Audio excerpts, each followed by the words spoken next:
전도서는 이제 12장이면 끝납니다. 이제 한 장 더 하면 이제 끝납니다. 예, 우리 전도서를 쭉 우리가 하다 보면 헛되고 이렇게 시작한 것 같은데요. 마지막쯤 오면 헛되지가 않구나. 그걸 또 우리가 알게 됩니다. 이 헛된 인생 가운데 어떻게 살기를 하나님 원하실까? 이제 그게 이제 전도서의 이제 주제입니다. 그래서 이제 노년과 청년에 대해서 말하고 되고요. 이제 11장에서 그리고 이제 결론에 이르게 됩니다. 그래서 오늘은 이제 바로 그 결론 앞에 있는 11장입니다. 비유, 명령, 격언, 예화를 자유롭게 오가면서 자기가 말하고 싶은 대로 말한 솔로몬. 그래서 오늘은 불확실한 미래에 대한 신앙인은 어떤 자세를 갖춰야 되는지를 말하고 있습니다. 1절 너는 내 식물을 물 위에 던져라 여러 날 후에 도로 찾으리라. 이 식물을 물 위에 던진다는 말은 선을 많이 베풀어라. 또는 물 위에서 무역을 막 해라. 가만히 있지 말고 저 물이 있다고 멈추지 말고 땅에서만 살지 말고 물이 있으면 또 물을 이용해서 뭐라도 해라. 이런 뜻입니다. 이 공통점은 모험을 감수해라. 여러분 다른 사람에게 선을 베푸는 것도 다 모험입니다.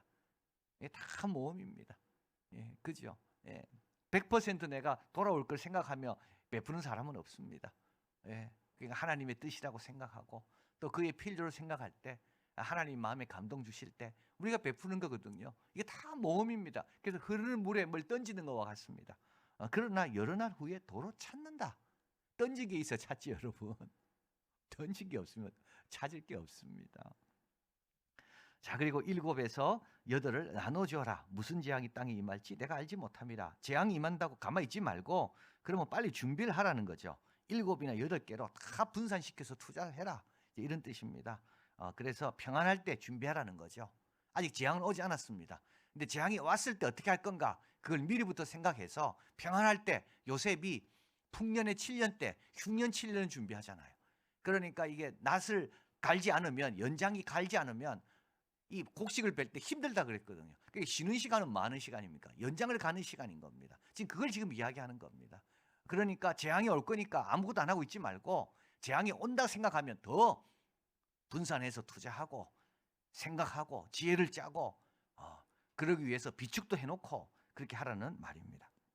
불확실한 미래 그렇다고 아무것도 하지 말라는 뜻은 아니라는 거죠. 자, 그리고 3절이 참 이게 너무 이게 좀 마음이 안타까운 거죠. 구름에 비가 가득하면 땅에 쏟아집니다. 나무가 나무로 북으로 쓰러지면 그 쓰러진 곳에 그냥 있습니다. 지금 우리 터키의 지진 여러분 한번 보셨습니까? 꼭 종이 박스가 무너지는 것 같아요. 지금 처음에는 900명 하다가 지금 5,000명, 6,000명. 어떤 그 지진 전문학자는 한 16만 명. 이렇게 6,000채가 무너지고 이래 되면 아마 그 안에 있는 사람은 틀림없이 아마 16만 명. 이제 구조되는 사람하고 하면 WHO는 2만 명. 근데 그게 언제 일어났나요? 새벽에 일어난 4시에 일어난 거 아닙니까?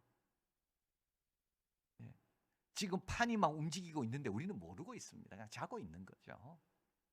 판이 이제 점점 신호를 보내가지고 이제 그쪽으로 와서 이제 팍 터질 건데 그것도 모르고 그 전날 저녁 잘 먹고 잘 자라 그러고 그리고 잠자리에 든 겁니다.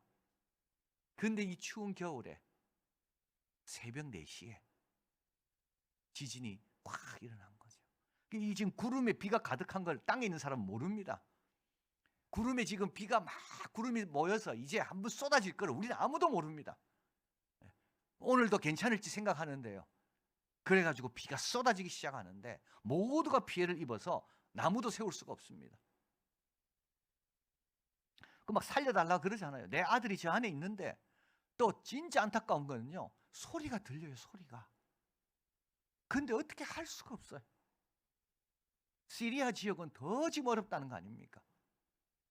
안 그래도 그 내전으로 다 피해를 입은 곳에 또 지진이 오니까 그게 맨손으로 지금 달려 들어가서 근데 시리아는 도움도 못 받는데요. 국가가 아니기 때문에 지금 반군이 장악하고 있는 곳이거든요. 그러니까 우리나라도 터키로 가지 시리아로는 안 갑니다. 왜냐하면 도와줄 주체가 없는 거예요. 거기는. 그 사람들은 맨손으로. 그러니까 나무가 쓰러졌습니다. 압니다. 저 세워야 된다는 거. 그런데 아무도 세울 사람이 없습니다. 그대로 있는 겁니다. 소리가 들리는데요. 도와달라는 소리가 들리는데요. 그냥 그대로 두고 볼 수밖에 없습니다. 자, 4절입니다. 풍새를 살펴보는 자는 파종하지 아니할 것이요 구름을 바라보는 자는 거두지 아니하리라. 풍새만 보는 사람이 있습니다. 구름만 바라보는 사람이 있습니다. 환경을 보고 결정하려고 하는 사람 절대 못합니다. 좋은 때를 기다리는 자는 기회를 놓칩니다. 아무것도 거두지 못합니다. 좋은 때에 대한 관심 때문에 시기를 놓치는 사람을 겨냥한 교훈입니다. 지금 하면 됩니다. 지금이 제일 좋을 때입니다. 바람 좋을 때만 바라보면 안 됩니다. 바람은 괜찮은데 또 딴 게 안 좋겠죠. 또 딴 건 다 괜찮은데 바람 하나 때문에 또 결정을 못 내리겠죠. 구름을 바라보는 자는 거둘 수가 없습니다. 지나치게 확실한 것을 추구하는 것은 뭐라고요? 사치입니다. 여러분, 완벽주의자는 다 사치 부리고 있습니다. 근데 그게 안 되니까 본인이 불편한 거죠. 사치를 부리면 안 됩니다. 우리가 있는 현실은 그렇지 않습니다. 이거 다 사치입니다. 그냥 받아들이고 인정하고 믿음으로 씨를 뿌리는 거죠. 그래서 씨 뿌려 나가는 사람이 이게 옥토가 될지, 저게 뭐 돌짝발이 될지 그냥 뿌리는 겁니다. 그냥. 그래서 옥토에서 100배가 거느리는 거죠. 풍새만 살피는 자, 구름만 보는 자, 그런 사람 되지 말라는 겁니다. 다른 가능성도 보라는 거예요. 그래서 여기는요, 못 거둔다는 말이 아니라 전부 다 거둔다는 긍정적인 걸로 솔로몬이 이야기합니다. 그러니까 다 물 위에 던져라, 식물을. 그러면 이것이 잘 될지 저것이 잘 될지 여러 날 후에 거둔다. 다 긍정입니다. 그러나 풍새를 살피는 자, 뿌리지 않는 사람은 긍정이 없는 거죠. 자, 그 다음에 한번 보십시오. 바람의 길이 어떠함과 아이벤 자의 태뼈가 어떻게 자란 것을 내가 알지 못합니다. 우리는 모릅니다. 그러나 만사를 성취하는 하나님이 계십니다. 우리 하나님께서 그 일을 어떻게 이끌어 가시고 완성시키실지 우리는 모릅니다. 그러나 우리 하나님은 만사입니다. 어떤 것도 다 하실 수 있습니다. 바람의 영향 안 받아요. 우리 하나님은. 구름의 영향을 안 받아요. 그럼에도 불구하고 우리 하나님은 당신의 뜻대로 이루어 가시는 분입니다. 그러니까 우리가 하나님과 동행하려면 자꾸 구름 보면 안 되는 거죠. 자꾸 바람 탓하면 안 되는 겁니다. 그러니까는 베드로가 이야기하잖아요. 밤이 맞도록 수고했습니다. 그러나 말씀에 의지하여 그물을 내립니다. 여러분, 이게 신앙인입니다. 다 압니다. 밤이 맞도록 수고해도 얻은 것이 없다는 걸 다 압니다. 그러나 주님 말씀하셨기 때문에, 그래서 만사를 성취하시는 하나님의 일을 우리가 알지 못합니다. 내 방법 아니라고요. 내가 아는 그 방법 아니라고요. 하나님은 다른 방법을 얼마든지 사용할 수 있거든요. 전도서 중심의 가르침은 하나님의 행동의 신비입니다. 자, 하나님의 행사를 보라. 해 아래 사는 일을 사람이 능히 깨달을 수 없도다. 아무리 애써 궁구할지라도 능히 깨닫지 못합니다. 지혜자가 아노라 할지라도 능히 깨닫지 못합니다. 믿고 맡겨야 되는 거죠. 너는 아침에 씨를 뿌리고 저녁에도 손을 거들지 마라. 이것이 잘 될지 저것이 다 긍정적입니다. 둘 다 잘 될지 다 긍정적입니다. 아침이 부족합니까? 그러면 저녁에 또 뿌리고요. 아침에 했는데도 그러면 아침부터 저녁까지 계속 하고요. 뿌린 것이 없다면 행운도 없습니다. 여러분, 하나님께 구한 것도 없다면 얻는 것도 없습니다. 뿌린 게 있어야 얻습니다. 행운은 그냥 우연히 오는, 우연이란 거 없습니다. 여러분, 우연은 없고요. 우연이 내가 한 것에 우연이 일어나는 거지 하지 않았는데 우연은 없습니다. 자, 그리고 이제 7절로 참 중요한 내용이죠. 빛은 실로 아름다운 것입니다. 눈으로 해를 보는 것이 즐거운 일이라. 이 해를 본다는 말은 생명의 충만함을 뜻합니다. 아름다움과 활동의 근원은 빛입니다. 이 빛이 있다는 말은 너무나도 감사해야 될 일이라는 거죠. 지금도 빛이 있다는 것은 너무나도 아름다움도 보고 뭐도 할 수 있고, 사람이 여러 해를 살면서 항상 즐거워할지로다. 왜냐하면 빛이 있으니까. 빛 하나 갖고도 충분한 겁니다. 빛 하나 갖고도 하나님이 은총으로 지금 나를 돌보고 계시는구나. 이게 확실한 사인이 뭐라고요? 빛인 겁니다. 태양이 있는 한 우리는 소망을 가지게 되고 또요 일해야 되고 식물을 뿌려야 되고 씨를 뿌려야 되고 밭으로 나가야 되는 겁니다. 빛이 있는 한 여러분 일어나시고요. 빛이 있는 한 엎드려 기도하시고 빛이 있는 한 주님 나라를 향해서 소망을 갖고 자꾸 두드리는 겁니다. 무지는 게으름의 변명이 될 수 없습니다. 참된 지혜를 가진 자는 우리가 모르는 것이 많다는 것, 또 하나 우리가 해야 할 일이 많다는 것, 이게 참된 지혜입니다. 모르는 게 많다는 것만 지혜가 아닙니다. 해야 될 일이, 할 수 있는 일이 많다는 것도 지혜입니다. 씨를 뿌리러 밭으로 가는 자, 이 사람은 보이는 것으로 행하지 않고요 믿음으로 행하는 겁니다. 9장 8절 내 의복을 항상 희게 하여 내 머리에 향기름을 그치지 않게 해라. 9장 10절 내 손이 내 일을 당하는 대로 힘을 다하여 해라. 내가 장차 들어갈 음부에는 일도 없고 계획도 없고 지식도 없고 지혜도 없다. 그러나 지금은요 계획도 세울 수 있고 지혜도 짜낼 수 있고 배운 지식도 있고 얼마나 좋습니까?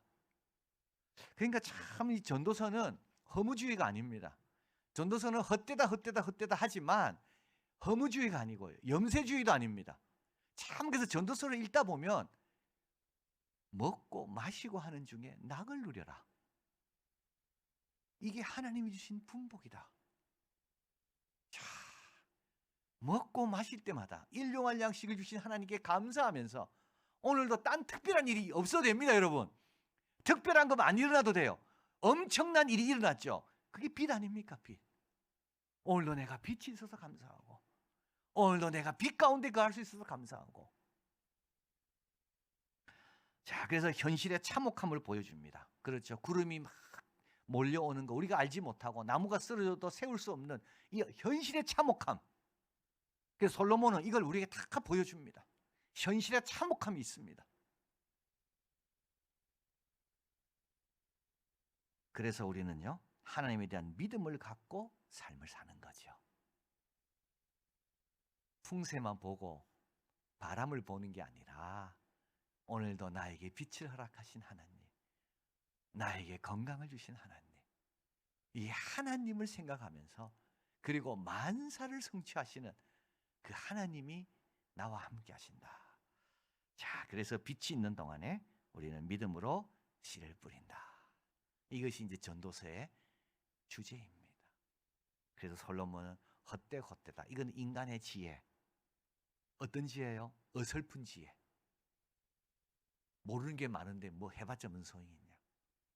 재앙이 오면 우리가 감당할 수 없는데 뭐 막으려고 노력할 게 뭐가 있냐. 이게 전부 어설픈 지혜. 참 지혜는요 그것도 맞지만 만사를 이루시는 하나님이 계시기 때문에 나는 오늘도 빛이 있는 동안 일하리라. 이게 어떤 지혜입니까? 온전한 지혜인 겁니다. 그래서 여러분 온전한 지혜로 빛이 있는 동안에 열심히 힘을 다하여 주님 주신 사명 잘 감당하는 우리가 되길 바랍니다.